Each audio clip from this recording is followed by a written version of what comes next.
दोस्तों, अगर आप मीशो से लोन लेने की सोच रहे हैं तो बस 1 मिनट रुकिए, मेरी ये बात जरूर सुन लीजिए। क्या आप जानते हैं कि ज्यादातर सेलर्स की लोन एप्लीकेशन सिर्फ एक छोटी सी गलती से रिजेक्ट हो जाती है। आपका बिजनेस, आपकी इन्वेंट्री, नए प्रोडक्ट्स, मार्केटिंग, सब कुछ फंड का इंतजार कर रहा है और उधर बैंक है जो कि बार बार आपका एप्लीकेशन जो है वो रिजेक्ट किए जा रहा है। इससे बहुत ही ज्यादा फ्रस्ट्रेट हो जाता है न्यू सेलर, उसे गुस्सा आने लगता है और उसका बिजनेस जो है बिल्कुल भी आगे नहीं बढ़ पाता, वहीं की वहीं थम जाता है, रुक जाता है। इस वीडियो में आपको वही गलतियां बताऊंगा जो 90% न्यू सेलर करते आ रहे हैं और फिर लोन अप्रूव करवाने का आपको सही और स्टेप बाय स्टेप तरीका भी बताऊंगा ताकि आपको बाद में पछताना ना पड़े। तो चलिए वीडियो को शुरू करते हैं।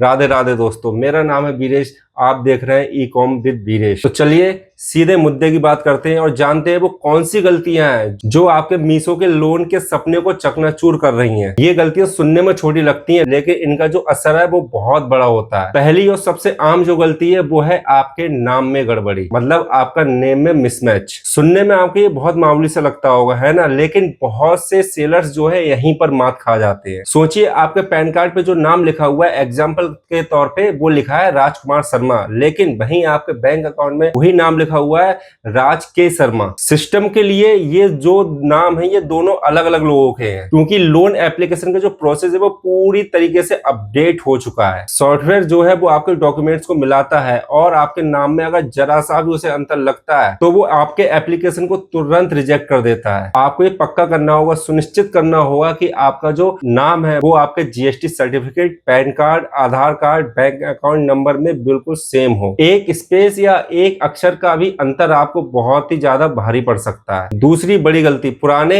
या गलत बैंक स्टेटमेंट को अपलोड कर देना। मीशो या उसके लैंडिंग पार्टनर आपसे पिछले 6 महीने का आपका बैंक का स्टेटमेंट मांगते हैं। ऐसा क्यों?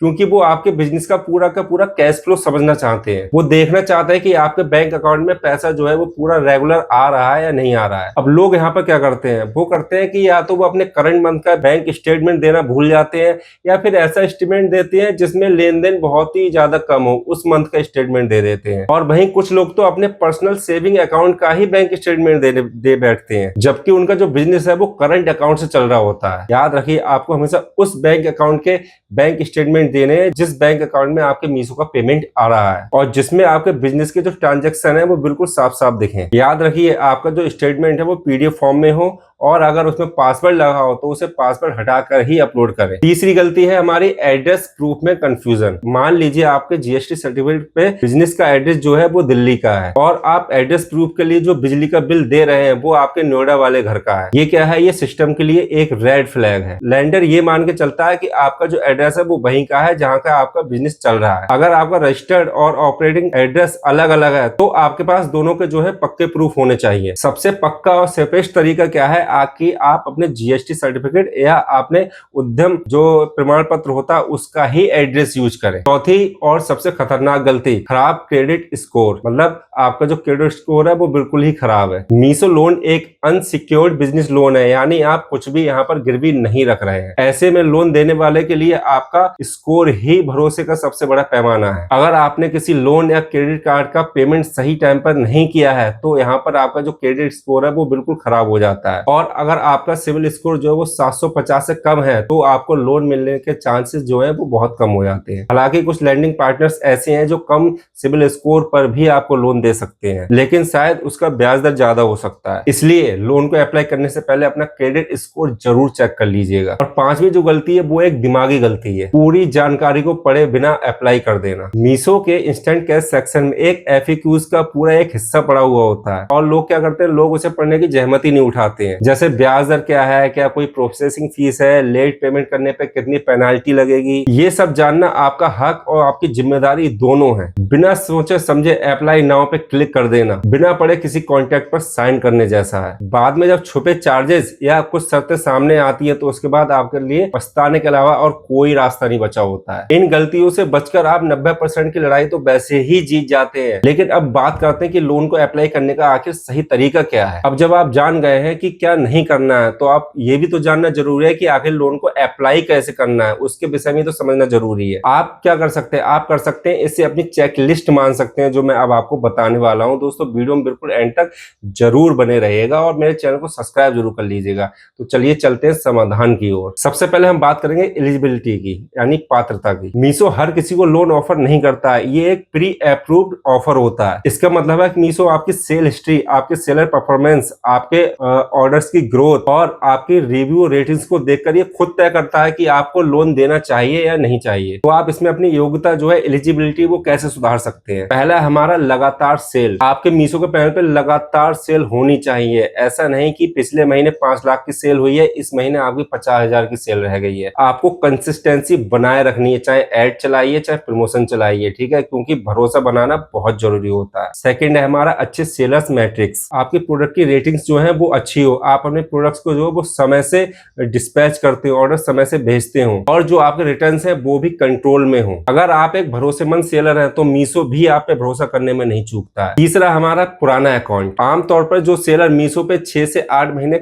पुराने हो चुके हैं, मीशो उन्हें बहुत जल्दी लोन ऑफर करने के लिए सोचता है, मतलब लोन ऑफर कर ही देता है। अब हम बात करेंगे जरूरी डॉक्यूमेंट्स की कि हमें क्या क्या डॉक्यूमेंट लगते हैं इंस्टेंट कैश के लिए। जबकि ये जो प्रोसेस है पूरी तरीके से डिजिटल है, लेकिन हमें अपने डॉक्यूमेंट तो तैयार करके रखने ही पड़ेंगे। पहला हमारा पैन कार्ड, जिससे आपने अपना पैनल बनाया है, जिससे आपका जीएसटी बनाया। दूसरा हमारा आधार कार्ड। आधार कार्ड में जो मोबाइल नंबर है वो अपडेट होना चाहिए, क्योंकि केवाईसी के लिए उसकी जरूरत पड़ती है। तीसरा हमारा एड्रेस प्रूफ के लिए जीएसटी सर्टिफिकेट या उद्यम सर्टिफिकेट। चौथा है हमारा बैंक स्टेटमेंट। जैसे मैंने बताया आपको, पिछले 6 से 12 महीने का करंट बैंक अकाउंट का स्टेटमेंट, जिसमें आपकी मीशो की पेमेंट आती हो। फॉर्म में पासवर्ड को रिमूव करके अपनी डिवाइस पे सेव करके रखना है। पांचवा है एक अच्छी सी सेल्फी। जी हाँ, आपको केवाईसी के दौरान एक अच्छी सी फोटो सेल्फी के तौर में अपलोड करनी पड़ सकती है। आप ये सारी तैयारियां जो है अप्लाई करने से पहले सुरक्षित करके रख लें अपने पास, क्योंकि जब सब कुछ तैयार होगा तो आपको अप्लाई करने में 10 मिनट से ज्यादा का समय नहीं लगेगा। तो चलिए अब मैं आपको स्टेप बाय स्टेप गाइड करता हूँ कि इंस्टेंट कैश पे हमें कैसे अप्लाई करना है। आप अपने मीशो के पैनल में जाइए, आपको बाएं साइड में जो है आपको इंस्टेंट कैश का ऑप्शन दिखेगा। अगर ये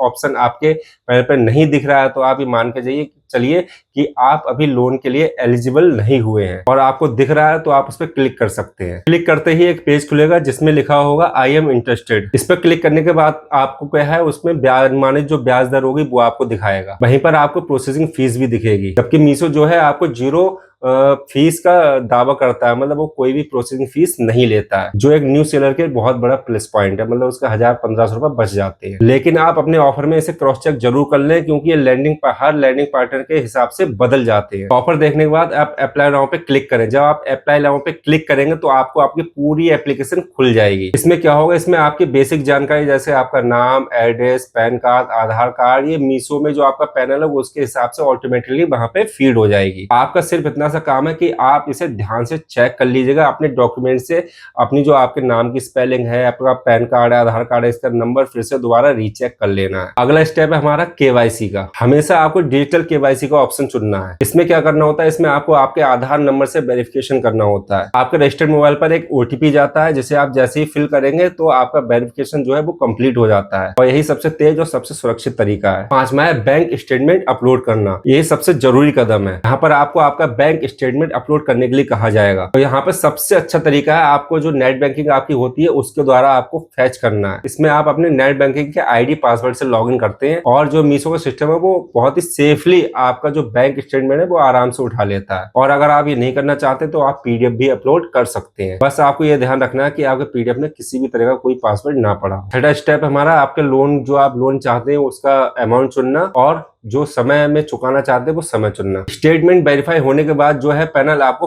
फाइनल लोन अमाउंट दिखाएगा। अब आप अपनी जरूरत के हिसाब से जो है अमाउंट वहां पर चुन सकते हैं, और वहीं पर आपको लोन चुकाने की भी जो है डेट वो चुननी होगी, जो आमतौर पर 6 महीने से लेकर 36 महीने तक की हो सकती है। स्टेप है ऑटोमेटिक डेबिट सिस्टम। ये एक ऐसा सिस्टम है जिससे आपकी ईएमआई ऑटोमेटिकली आपके बैंक अकाउंट से कट जाएगी। इसे सेटअप करने के लिए आपको अपने डेबिट कार्ड या नेट बैंकिंग की डिटेल्स का इस्तेमाल करना होगा। ये क्या करता है, ये लेंडर को एक बिलिंग बिलीव दिला देता है कि मैं जो है जिसने लोन लिया है, जिस सेलर ने, वो सही से सही टाइम पे आपका जो है किस्त चुका देगा। 8वां स्टेप है हमारा डिजिटल सिग्नेचर और फाइनल सबमिशन। एंड में आपको लोन एग्रीमेंट को डिजिटली साइन करना होता है और जो एक ओटीपी के जरिए होता है। आप एग्रीमेंट को सबमिट करने से पहले एक बार जरूर ध्यान से पढ़ लीजिएगा। सबमिट करने के बाद जो आपकी एप्लीकेशन है वो फाइनल अप्रूवल के लिए चली जाती है। अगर सब कुछ सही रहा तो आपका जो अमाउंट है वो 24 से 48 घंटे के अंदर अंदर आपके बैंक अकाउंट में आ जाता है। कभी कभी ऐसा ही होता है कि वेरिफिकेशन अगर नहीं हो पाता तो थोड़ा समय भी लग सकता है, 2 से 4 दिन का। यह है पूरी प्रक्रिया। अगर आप इन स्टेप्स को ऐसे ही फॉलो करते हैं तो आपकी एप्लीकेशन किसी छोटी मोटी गलती की वजह से रिजेक्ट